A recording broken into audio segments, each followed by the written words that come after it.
All right, welcome back to The Explainer. Today, we're cracking open a truly ancient military travelogue to track one of the most relentless, sweeping campaigns of conquest in all of epic literature, the Western Campaign of Nakula. We're going to trace the dust, the gold, and the blood of a journey that pushed the literal boundaries of the known world, completely solidifying his reputation as a master tactician and an unstoppable warrior. We're going to break down his route, his strategy, and his ultimate prize, step by step. Let's get into it. Okay, just imagine the sheer volume of this departure. Before a single sword was even swung, the source text tells us that Nakula set out from Khandavaprastha with a host so massive it literally shook the ground. The text says, making this earth tremble with the shouts and the leonine roars and the deep rattle of chariot wheels. This wasn't some quiet, stealthy tactical maneuver. This was an earth-shaking sensory overload. It was basically an announcement to the entire Western Hemisphere about the sheer scale of the force heading their way. So let's dive right into Section 1.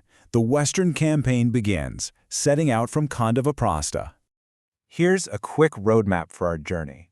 We're starting with the outset at Khandavaprastha, tracking the main campaign from Rohataka out to the sea coast, taking a look at his diplomacy with Sakala and Vasudeva, and then wrapping up with the triumphant return to Indraprastha.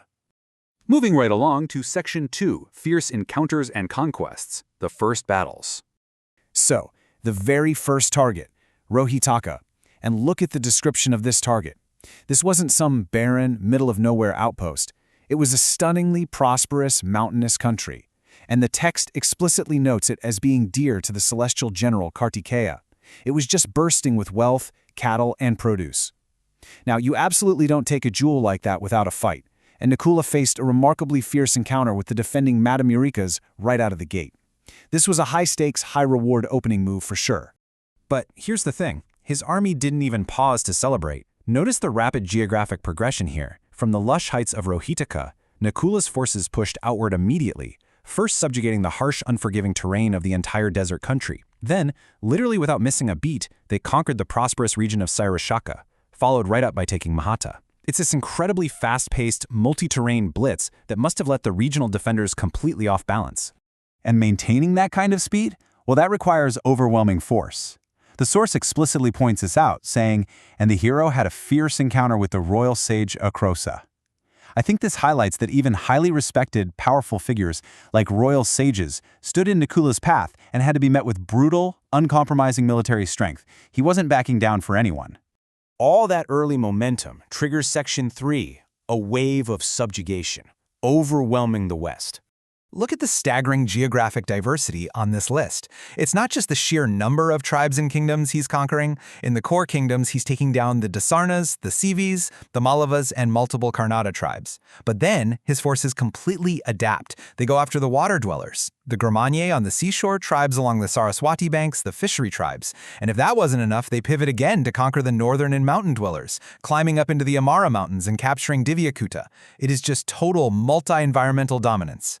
Which brings us to a really fascinating shift in Section 4, diplomacy and family ties, winning without bloodshed.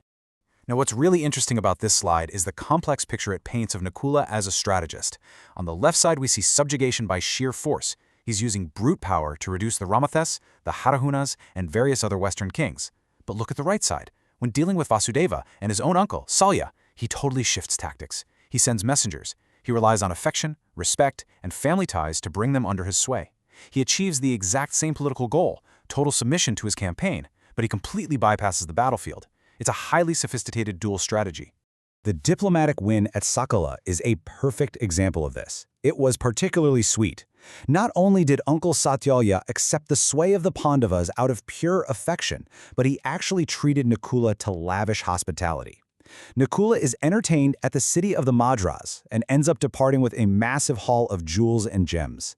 So he secured a vital alliance, rested his troops, and enriched his war chest, all without drawing a single sword. Just brilliant. Next up is Section 5, conquering the outer reaches, pushing to the edge. So Nakula marches his forces out to the absolute fringes. The targets listed here, these aren't just standard, organized kingdoms. These are the fierce, untamed wild tribes of the ancient world. He goes right up against the fierce Mlechchas on the seacoast. He subjugates the wild Pandavas, the Karatas, the Yadavas, and the Sakas. These were outer rim societies completely famous for their unconventional warfare. By taking them down and exacting tribute, Nakula secured his flanks and made his control of the West absolute. And that leads us straight into our final act, Section 6, a monumental treasure returned, the climax of the journey.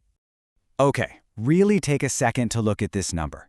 10,000. The source text tells us that the tribute and spoils Nakula extracted from this massive Western campaign were so impossibly large that it required 10,000 camels just to carry it on their backs. And even then, it says they carried it with difficulty.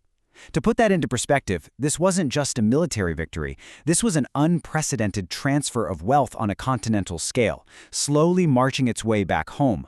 So the physical journey finally concludes with this profoundly loyal gesture. When he arrives back at Indraprastha, the heroic son of Madri doesn't hoard this unimaginable bounty for himself. No, he presents the whole shebang. Every jewel from Sakala, every piece of tribute from the seacoast tribes, the combined riches of the entire West, straight to Yudhishthira. But here is the really crucial takeaway, the mythological weight of this entire campaign. The text makes sure to remind us that Nakula has just subjugated the exact domain presided over by the god Varuna. The West is Varuna's territory. So by conquering it in its entirety, Nakula isn't just a successful general anymore. He has symbolically mastered an actual divine quadrant of the universe. Which brings us to the final and honestly most fascinating point of this explainer. The text points out that this specific domain, the entire West, had previously only been subjugated by Vasudeva himself. So, I'm going to leave you with this. What does it actually mean for Nakula's legacy that he successfully reconquered the domain of Varuna, matching a divine feat previously achieved only by Vasudeva? It kind of forces us to reevaluate Nakula, doesn't it? Not just as a supporting character, but as an absolute titan of military conquest, whose achievements literally rival the gods themselves. Thanks so much for joining me today, and as always, keep questioning the epics.